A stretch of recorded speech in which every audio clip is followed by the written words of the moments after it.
So we know that most all of you agree that tapering is a go at the next meeting. How are you thinking right now about interest rate hikes and when that may happen?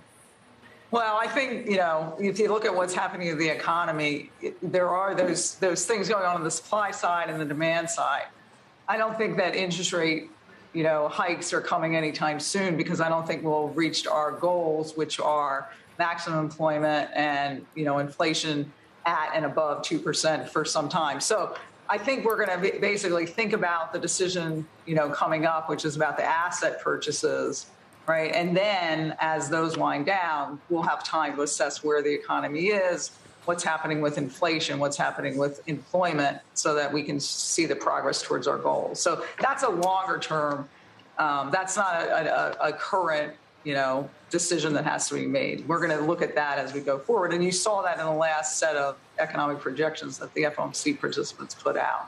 Right. The thought about raising interest rates is not a near term consideration at all. And yet inflation is running pretty hot, hotter than most people expected and lasting longer than most people, including you guys at the Fed, expected. Have you stopped using the transitory word, or have you changed the way you've thought about how long and how persistent this is going to be in our economy? Yeah, I mean, certainly we've all looked at the numbers and we've all looked at our forecasts. And I did revise up my forecast for inflation for this year over time because of what was the conditions on the ground suggested. But I don't like the word transitory in the sense of, I think it's a little misleading in terms of meaning short-lived. And I think it's better to think about what's the sources of the higher inflation readings this year.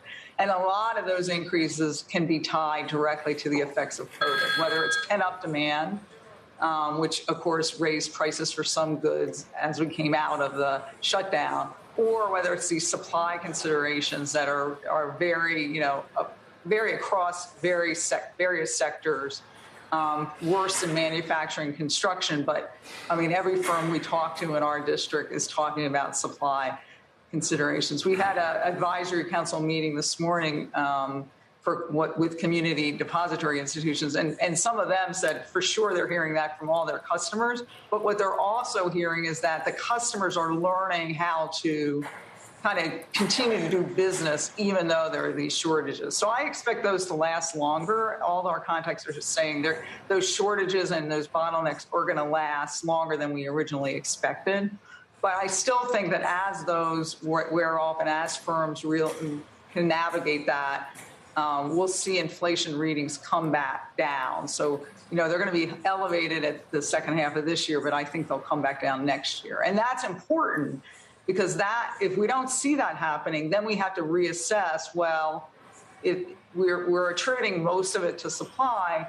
If those continue to raise up even after the supply chain disruptions are abated and pent-up demand is really abated, and we can't attribute that demand to COVID, the reopening, then we'll have to say, well, it could be that there's really a demand side factor here, and in which case then monetary policy might have to react to that, because it's not just all driven by supply. There are these demand side factors. But that, we're going to have to see how that plays out over time. Most of the forecasts have inflation coming back down. And that's my baseline forecast. I just see that there's upside risk to that, and I'm going to be very attentive to those readings. Inflation expectations are also a very important part of that. And so far, the median run inflation expectations and longer run inflation expectations are still at levels consistent with our 2% inflation goal. But again, we don't want to get into a situation where they continue to move up, because that will again be a signal that, we may have to do an adjustment, that maybe it's more than just supply side, maybe it's demand side factors.